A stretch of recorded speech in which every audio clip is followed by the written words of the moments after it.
Ito po ang ABS-CBN. Sa sambayanan.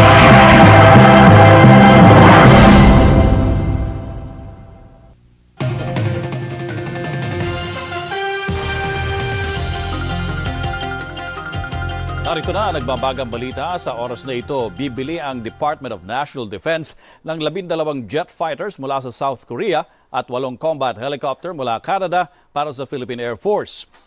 Nagkakahalaga ng 19 bilyong piso ang Fighting Eagle na sinasabing pinaka-advanced na light combat aircraft sa South Korea.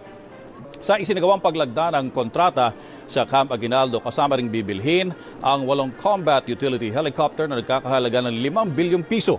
Gagamitin ang 5 rito bilang multi-role helicopter, habang ang natitirang 3 ay para sa mga opisyal ng pamahalaan. Darating sa bansa ang mga nasabing jet fighter at helicopter sa susunod na taon. Halaga ng 19 bilyong piso ang Fighting Eagle na sinasabing pinaka-advanced na light combat aircraft sa South Korea.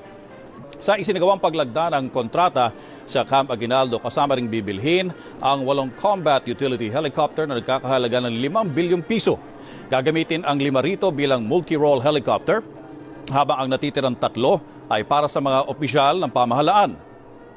Darating sa bansa ang mga nasabing jet fighter at helicopter sa susunod na taon.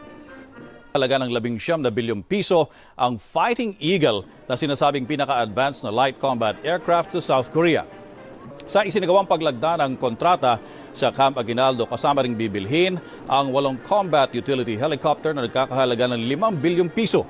Gagamitin ang 5 rito bilang multi-role helicopter, habang ang natitirang 3 ay para sa mga opisyal ng pamahalaan. Darating sa bansa ang mga nasabing jet fighter at helicopter sa susunod na taon. Multi-role helicopter, habang ang natitirang 3 ay para sa mga opisyal ng pamahalaan. Darating sa bansa ang mga nasabing jet fighter at helicopter sa susunod na taon. Manatiling nakatutok sa ABS-CBN para sa iba pa nagbabagang balita. Ako po si Tony Velasquez. Narito ang mga balitang dapat abangan mamaya sa Bandila.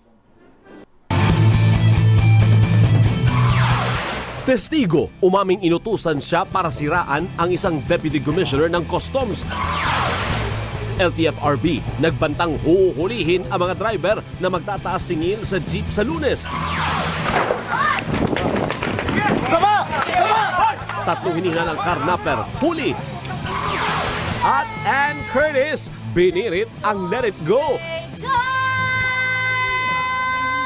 Para sa Ann Capal Concert, tutukan sa Bandila.